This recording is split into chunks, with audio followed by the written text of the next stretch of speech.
Weekly Spooky is brought to you by our generous supporters on Patreon. Get access to exclusive podcasts, videos, and more for as little as $1 a month when you go to WeeklySpooky.com and click on the Patreon link. Your support has gotten us to 100 episodes, so join up today and help us create another 100 and beyond. Head over to WeeklySpooky.com and join the Patreon.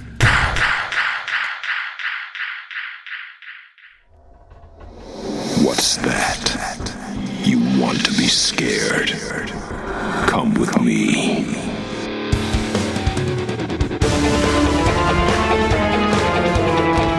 You will experience tales of horror, ghosts, and death. It is not recommended for the weak at heart. Listen in the dark. It's more fun that way. This is Weekly Spooky.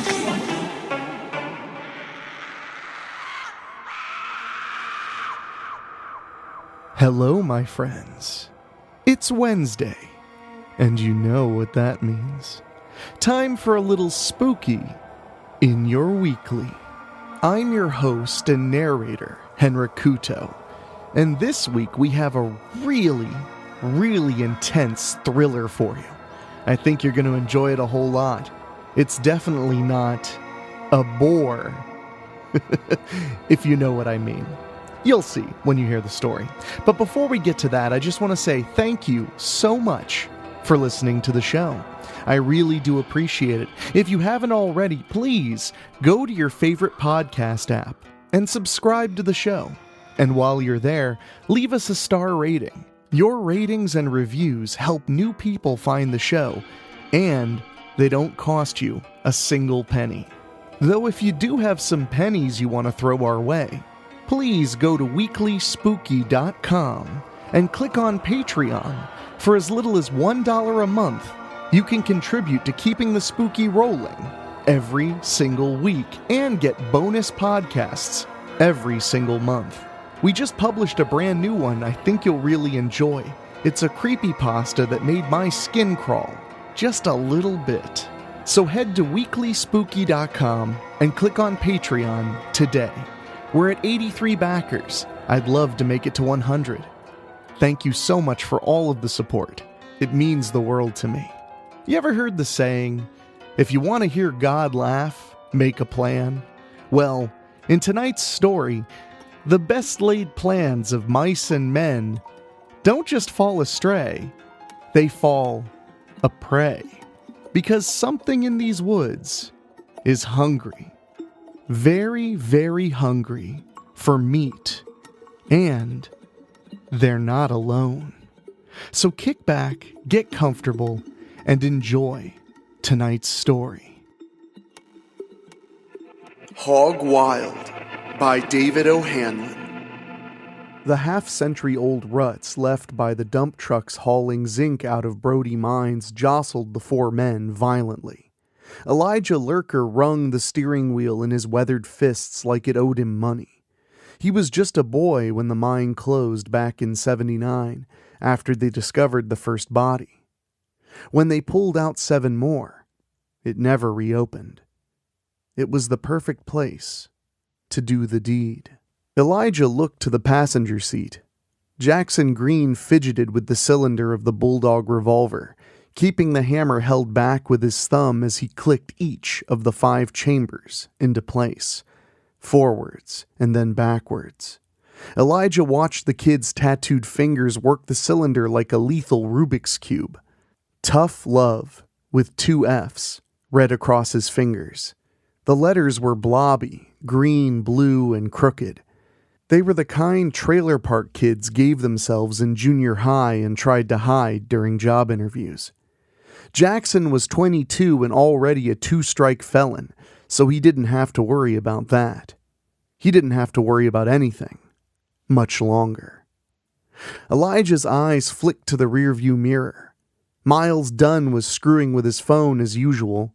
A Pall Mall hung forgotten from his lips as he squinted at the screen focused solely on his game. Walker Grimes sat directly behind Elijah for a moment. Their eyes met in the mirror. Elijah felt his own dread rippling across his skin in a wave of goosebumps.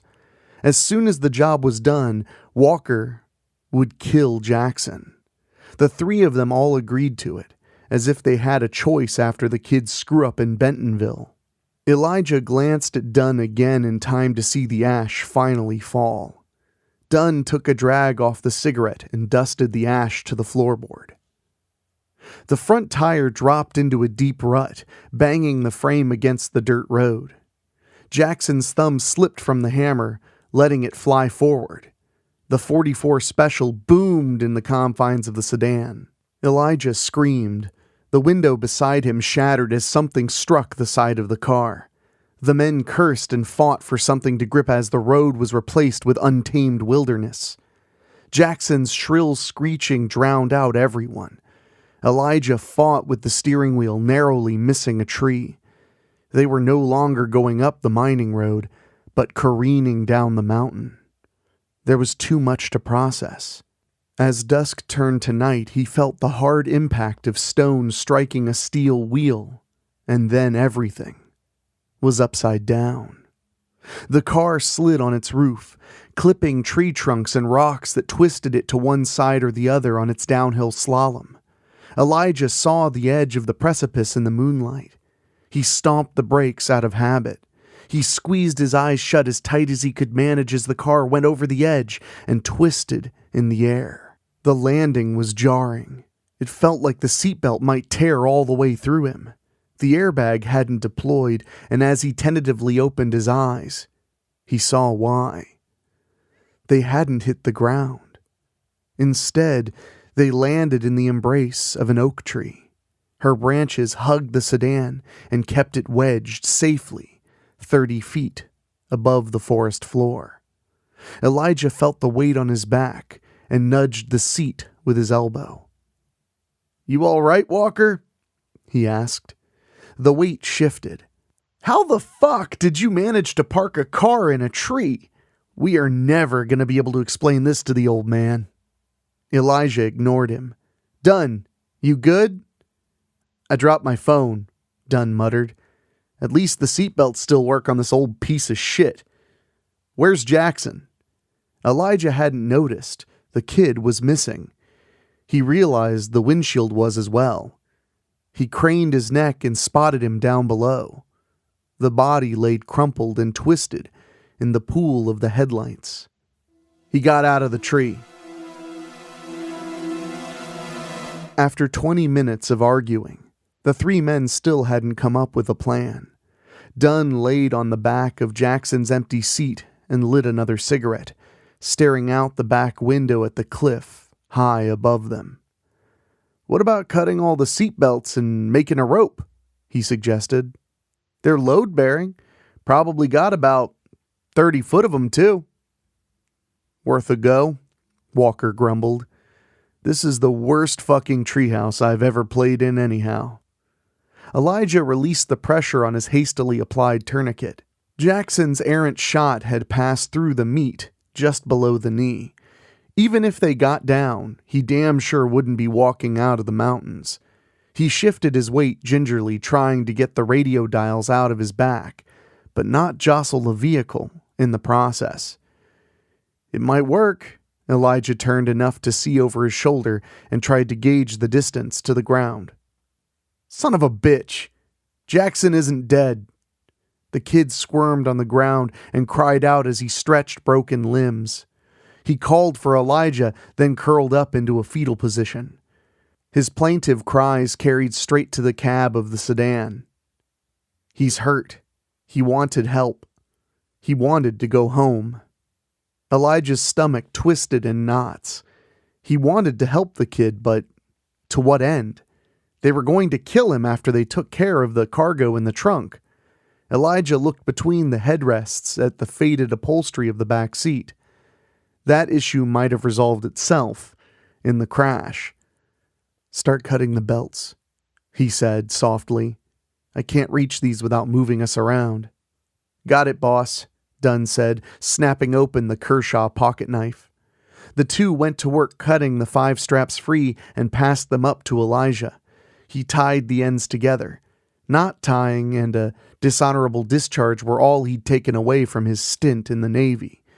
Once he was finished, Elijah tossed an end back to Walker and let the rest unravel out the broken windshield. It almost reached the ground. Walker anchored it to the seat when the screaming started. Elijah's eyes flicked to the back seat again, but the cries were coming from behind him, or rather, below him. He turned, leaning over the dash for a better view. Jackson wasn't alone. A passel of feral hogs circled the kid, sniffing noisily at his bloody wounds. Elijah watched as their numbers swelled to a baker's dozen. The mountains were full of those bastards. The rocky terrain made hunting them difficult, and there were no natural predators. They ate, fucked, and kept on moving. 300-pound locusts. Worst of all, they weren't picky about what they ate. "Help me, Elijah!" Jackson wailed. A few hogs took a step away when the McNuggets started making noise. A few, but not all. A big, tusked daddy of a hog nudged Jackson's ribs. The headlights of the suspended sedan threw a spotlight on the whole scene. Jackson tried to shove the animal's head back. Elijah gagged as the boar nipped away his fingers. "Done. Fire a shot at the pigs," Elijah said. "No way. Too much noise, boss. It might shake us loose," Dunn replied. "We're going to kill him anyway," Walker said. "If the hogs do it for us, we don't have to worry about evidence or hiding the body. Speaking of, we can't leave the car in the tree." "I'm aware." Elijah tugged the improvised rope. "Start down. I'll go last." "Sure thing." Dunn pulled the lever to lay the passenger seat forward to the dash. The car rocked ominously, and they all froze in place. Walker glared at Dunn, and he shrugged in return. Dunn went first. He climbed over the seat and gripped the rope as he eased through the empty window frame. Elijah had never seen Dunn nervous before. It would have been amusing if it weren't wasting time they might not have. Jackson's screaming was getting louder, but Elijah couldn't bring himself to look again. He focused on Dunn as the man twisted the belt around his forearm and slid along the hood. Dunn lowered himself slowly and paused. "Just wait for me to reach the bottom before you come out, Walker," he hissed. "No shit. Think I want to fall?" Walker leaned on the back of the driver's seat and stretched to watch Dunn's descent. "What's the plan, Elijah?" "Dunn gets to the bottom and scares off the pigs. Then you can finish Jackson while I come down," Elijah sighed. "After that, I don't know. You two walk until you have service and call the old man, I guess. He's going to be righteously pissed." Walker looked over his shoulder. "You hear that?" The back seat collapsed forward, and the snitch in the trunk came toppling after. The dainty form hit Walker in the ass and sent him toppling through the windshield. The enforcer hit the ground like a lawn dart next to Jackson. Several of the pigs scattered from the heaven-sent morsel, crashing down in the middle of their dining room. The animals squealed and hollered. The woods came alive with rustling and grunting. Elijah looked down at Dunn, still dangling from the straps, frozen stiff in disbelief. "What the fuck was..." Dunn slipped a little as he raised a hand to point. Gabby McKee, witness to the cock-up in Bentonville, swung the tire iron at Elijah's head. He twitched to the side. A spray of broken plastic peppered his cheek as the radio shattered against his skull. Gabby held on to the headrest and stepped on the console to take a short backhanded swing at him. Elijah caught her wrist and laid back, blaring the horn. He put a foot into her stomach and shoved her off. Gabby hit the roof and toppled over the leaning seat. She grabbed the headrest with her legs dangling out the windshield frame. She put her bare feet on the hot hood and tried to pull herself back in. The aluminum struts of the adjustable headrest bent, and she dropped the tire iron for a better grip. The cushion clicked twice as it slipped further out of its socket. Gabby shrieked and pulled harder. Her pale, freckled arms tensed with effort. Elijah rolled over violently and caught her elbow as it gave out. The headrest bounced on the forest floor, and Elijah's eyes went wide with terror. Dozens of pigs had joined the sounder. He guessed about 50 of them altogether. Some were already tearing into Walker's body. Others converged on Jackson until he couldn't be seen any longer. But he could still be heard. Elijah pulled Gabby up until she could grip the dash. She clambered inside and scurried into the back of the car, resting on the driver's seat. She looked over her shoulder at Elijah. "Thanks, but stay the fuck on your side of the seat," she hissed. "I'm not going anywhere," Elijah huffed. "You good, Dunn?" "Fuck no!" Elijah didn't like the sound of his voice. Something outside of the obvious was wrong. He braced himself for another look over the dash. He rolled back over and banged a fist against the door.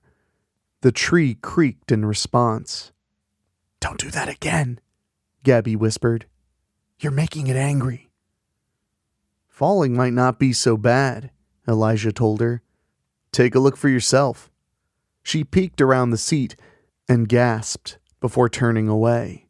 She panted heavily and slapped a hand over her mouth to muffle the much-needed scream. "Yeah, that's what I thought," Elijah said. A massive quarter-ton boar had joined the party below. The others scampered away from Walker as it approached, but he wasn't interested in dead meat. The hog snorted loud enough to be heard over the still-running car motor and pranced beneath Dunn's swinging legs. Elijah watched the straps sway and debated what to do. "I'm coming up," Dunn hollered. "Just shoot it," Elijah called back. "Are you fucking stupid? 9mm won't tickle that motherfucker." The rope moved about more violently. Dunn shrieked, and the ad hoc rope went still. Elijah didn't need to look. He could hear the screaming, and when he couldn't, he heard the crunching. They were all alone. Just him and the girl he was supposed to kill. Stuck in a tree, waiting to die together. Hours passed, and the hogs stayed put. They weren't going to abandon their meal, and 2 entrees were still marinating, high above them. Elijah's entire body ached from his contorted position in the front seat. His leg was throbbing, and he could feel the gathered blood squishing inside his shoe. "Hell of a thing," he whispered. "I don't even eat pork. Why don't you go down there and see if the feeling's mutual?" Gabby responded. "You have every right to be pissed," he started. "Well, thanks for giving me your blessing, asshole. You fucking Breaking Bad extras were going to murder me. Pissed doesn't cover it. If it makes you feel any better, 3.5 of us are dead." A little. Gabby rolled over to look at Elijah. He was getting pale. "You aren't kidding. You're really dying. You wouldn't think getting shot in the leg would be so serious." Gabby stretched and grabbed his pant leg. "Nicked your fibular artery." Elijah raised an eyebrow. "That sounds bad." "It isn't good." She rolled over and snorted. "Killer pigs. Sci-fi channel bullshit. How'd it get so big?"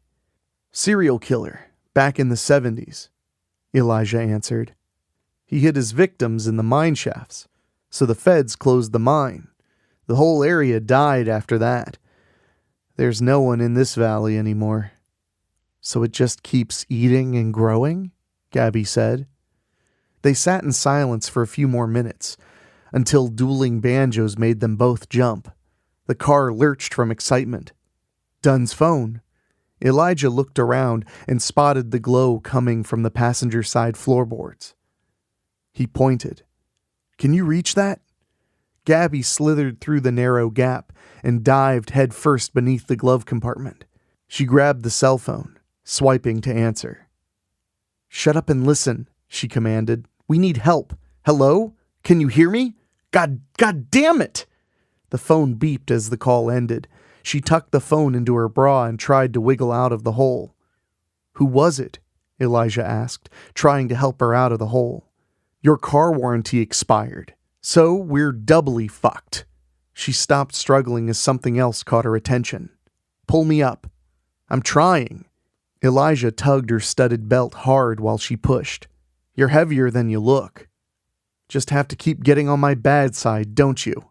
Gabby reached up from the dash and pushed herself with a groan. She held herself there and tried to catch her breath. Signal kept, cutting out. Gabby raised Jackson's revolver and fired under her arm, striking Elijah in the chest. She fired again, putting another hole in his heart. You weren't going to make it anyway, she said, empathetically. That's the job, he wheezed. Blood stained his teeth as he smiled at her. Still got time. Time? To finish the job. Elijah kicked Gabby's wrist and she disappeared out the window. Gabby's fingers caught the steel bumper and she swung perilously over the reinvigorated herd. She fired the pistol at the massive hogfather to drive it away. It rammed the tree instead. The car shook and the antique bumper creaked. She shot again, hitting its shoulder. It growled and took another charge at the trunk. Gabby lined up the sights with the base of its skull and squeezed the trigger. Click. She threw the empty revolver at the boar and grabbed the bumper with both hands. She strained to pull herself up and lunged for the hood ornament. It snapped off and she swung wildly again. The steel cut into her fingers, almost causing her to let go. The car rocked. The engine revved. Her captor wasn't dead yet. Gabby kicked her legs, trying to reach the dangling seatbelt rope. Elijah sat up and rocked his foot on the accelerator. He laughed, though it sounded more like a stopped-up toilet trying to drain. I'm not dying in this fucking tree, he growled. He jerked the steering wheel hard to the left, then to the right. Back and forth, he cranked the wheel with all he had. The branches popped and cracked from the sudden attack. Gabby spun as the rope twisted. She looked above to see the tires shifting, peeling away weathered bark that rained down on her. She swore and let herself slide down, screaming the whole way as the nylon strap scoured away flesh. A knot broke her grip. Gabby fell the last 12 feet. The giant boar broke her fall, and she bounced off its back, landing in the gory remains of Dunn. She spotted the tire iron sticking out of the mud and sprang for it. The hog clamped down on her ankle, breaking bones with ease. The car horn bellowed above them. The boar let go, and the smaller ones scattered and abandoned their leader. Elijah laid on the steering wheel, extending a middle finger for the stunned beast. Woo, pig suey! He stomped the pedal and pulled the wheel. The car came free, and Gabby rolled away as it crashed down on the boar. The sinister swine was no match for Detroit steel. Viscera bulged in the back of its throat, pushed forward by the V8 resting on its ribcage. Its hooves scratched at the earth, but it wasn't trying to escape. Gabby could see it in the monster's black eyes. Just like Elijah, it knew it was dead already. It wanted to finish the job. The boar didn't squeal in pain. It roared. The beast dragged itself toward its prey for a final kill. Gabby managed to stand and limped to the tire iron. The pig cried out as its flesh and muscle tore. It abandoned its pinned hindquarters beneath the car, intestines unspooled as it crawled along, grunting in desperation. Gabby grabbed the tool and pulled it free. She was starting to understand. The pig and Elijah weren't any different. They lived violent, gluttonous lives, and that was how they wanted to die. Only neither of them was going to take her along for the ride. This little piggy cried, "Wee, wee, wee." Gabby raised the tool high and fell forward, using her weight to drive it through the boar's skull. "All the way home," she whispered. Dueling banjos began playing again as the feral pigs returned from their hiding spots. Gabby forced herself up and took painful steps backwards. She slipped the phone out and looked at the name on the screen. Boss. She accepted the call and listened to the man spewing profanities and threats, knowing full well it was the same voice that had ordered her death. The herd converged on their fallen leader and began biting off chunks. Gabby raised the phone to her mouth. "You're next, fucker." She ended the call and began limping back to town. See, I told you this week's story wasn't a bore. Now you get it, right? I apologize. I hope you enjoyed this week's story. I know I sure did. It was by the legendary David O'Hanlon, writer of several of my Babysitter Massacre books you can find on Amazon.com, and one of the most prolific writers we have ever featured here on Weekly Spooky. Thank you, David. Great story. I really enjoyed it. I hope you're all having a great week. I hope you found some good scares in there, and I want to say humongous thank you to our Patreon backers, because we had the biggest month we've ever had on Patreon last month, and I'd love to see next month be even bigger with your help. So please go to WeeklySpooky.com and click on Patreon and join us in bringing the spooky and so much more. The perks involved include bonus podcasts, behind-the-scenes looks at my movies and other shows, and so very much more on top of my eternal gratitude. And speaking of which, I want to say an extra special thank you to our Patreon podcast boosters, folks who pay just a little extra to hear their names on the show. They are Christopher Sullivan, Gino Lyons, Karen Ouimet, Jack Kerr, Jeff and George Hilton, Craig Cohen, and Kevin Fry. So why not join them by going to weeklyspooky.com, clicking on Patreon, and becoming another podcast booster, or whatever fits your budget is completely appropriate, and we really, really do appreciate it. Well, my friends, it's getting hot in here. Because it's summer, I suppose, or maybe it's because hell's coming for us. But anyway, my friends, I'm going to get out of here, so please take care of yourselves and meet me next Wednesday for another story. So for our executive producer, Rob Fields, our producer, Dan Wilder, and our composer, Ray Mattis, I will talk at you later. Thank you for listening. Make sure to find your way back next week. But for now, you are safe. Trust me.